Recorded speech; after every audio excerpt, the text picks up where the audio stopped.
അധർമ്മം എവിടെ ജനിക്കുന്നുവോ അവിടെ ഞാൻ പുനർജനിക്കുമെന്നാണ് ഭഗവാൻ പറഞ്ഞിരിക്കുന്നത്. ലോകത്തിലെ ഏറ്റവും വലിയ യുദ്ധം കണ്ട തേരാളിയാണ് ഭഗവാൻ ശ്രീകൃഷ്ണൻ.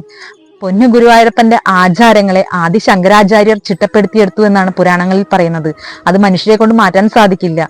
ഒരു തന്ത്രി ആയിക്കോട്ടെ, മേൽശാന്തി ആയിക്കോട്ടെ, അല്ലെങ്കിൽ ശാന്തിമാരായിക്കോട്ടെ, സ്വയം ഭഗവാനെ അർച്ചന ചെയ്തുകൊണ്ട് ജീവിക്കുന്നവരാണ്. അവർക്ക് ഭഗവാനല്ലാതെ മറ്റൊരു ആശ്രയമില്ല. സ്വയം അർച്ചന ചെയ്തുകൊണ്ട്, സ്വയം ജീവനും ജീവിതവും ഭഗവാനെ സമർപ്പിച്ചുകൊണ്ട് ജീവിക്കുന്നവരാണ്. ആ പൊന്നു ഗുരുവായൂരപ്പനെ വേദനപ്പെടുത്തിയാൽ ആ ഭഗവാൻ കണ്ടു നിൽക്കുക, ഭഗവാൻ അങ്ങ് അവതരിക്കും.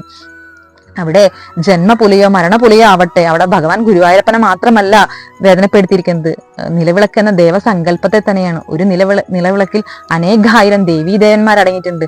അടിഭാഗത്ത് ബ്രഹ്മാവും, തണ്ടുഭാഗം മഹാവിഷ്ണുവും, മുകൾ ഭാഗം മഹാദേവനും, നാളം ലക്ഷ്മി ദേവിയും, പ്രകാശം സരസ്വതി ദേവിയും, നാളത്തിന്റെ ചൂട് പാർവതി ദേവിയും, എണ്ണ മഹാവിഷ്ണുവും, തിരി മഹാദേവനുമാണ്. അങ്ങനെ അനേകായിരം ദേവീദേവന്മാരടങ്ങിയ ഒരു ദേവസങ്കല്പമാണ് നിലവിളക്ക്. ആ നിലവിളക്കിനെ പോലും, ആ ദേവസങ്കല്പത്തെ പോലും ഉൾപ്പെടുത്തി എന്നുള്ളതാണ്.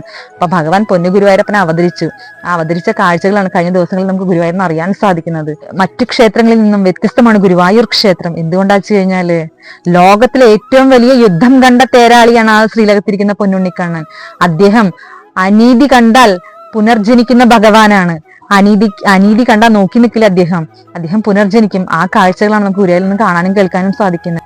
അദ്ദേഹത്തിന്റെ ഫയൽ എടുത്തു കഴിഞ്ഞാൽ അവിടെ സുപ്രീം കോടതിയും ഹൈക്കോടതിയും ക്ഷേത്രം തന്ത്രിയും ദേവസ്വം ബോർഡ് ഒന്നും തന്നെ നോക്കി നിൽക്കാനേ സാധിക്കുള്ളൂ. അദ്ദേഹത്തിന് എതിർക്കാൻ സാധിക്കില്ല. കാരണം എന്താ വെച്ച് കഴിഞ്ഞാൽ ലോകത്തിലെ ഏറ്റവും വലിയ ജഡ്ജിയാണ് അദ്ദേഹം.